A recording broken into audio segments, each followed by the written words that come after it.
पुराने समय की बात है। एक राजा था जिसने 15-20 जंगली कुत्ते पाल रखे थे और इन जंगली कुत्तों का इस्तेमाल वो लोगों को उनके द्वारा की गई गलतियों पर मौत की सजा देने के लिए करता था। एक दिन राजा के एक 10 साल पुराने मंत्री से कोई गलती हो जाती है और राजा अपने मंत्री से बहुत क्रोधित होते हैं। वो ये तय करते हैं कि मैं इस मंत्री को जंगली कुत्तों से मौत की सजा दूंगा।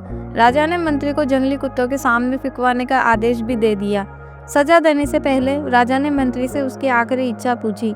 मंत्री ने राजा से कहा कि मैंने आपकी 10 सालों से सेवा की है, इसलिए मैं सजा पाने से पहले आपसे 10 दिनों की मोहलत चाहता हूँ। राजा ने कहा, अच्छा ठीक है, मैं तुम्हें 10 दिनों की मोहलत देता हूँ। 10 दिनों के बाद राजा के सैनिक मंत्री को पकड़कर लाते हैं। राजा का आदेश मानते हुए सैनिक उस मंत्री को जंगली कुत्तों के सामने फेंक देते हैं। लेकिन राजा ने जो सोचा था उससे कुछ उल्टा ही होता है। वो जंगली कुत्ते मंत्री पर टूट पड़ने की बजाय अपनी पूंछ हिला हिलाकर मंत्री के ऊपर कूदने लगते हैं। वो जंगली कुत्ते मंत्री का पैर चाटने लगते हैं। ये सब देखकर राजा आश्चर्यचकित हो जाते हैं। राजा ये सोचने लगते हैं कि आखिर इन जंगली कुत्तों को हुआ क्या है। उन्होंने मंत्री से पूछा, मंत्री ये सब क्या चल रहा है?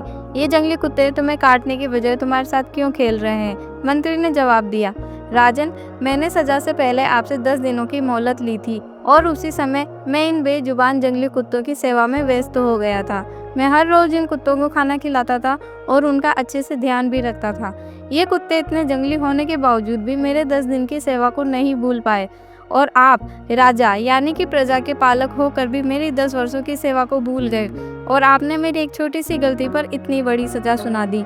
राजा को मंत्री की बात सुनकर अपनी भूल का एहसास हो गया और उन्होंने फौरन मंत्री को आजाद करने का हुक्म दिया। कई बार हम भी इस राजा की तरह किसी की कई सालों की अच्छाई को उसकी एक छोटी सी गलती की वजह से भुला देते हैं। हमें किसी की 1000 अच्छाइयों को उसकी एक बुराई के सामने छोटा नहीं होने देना चाहिए।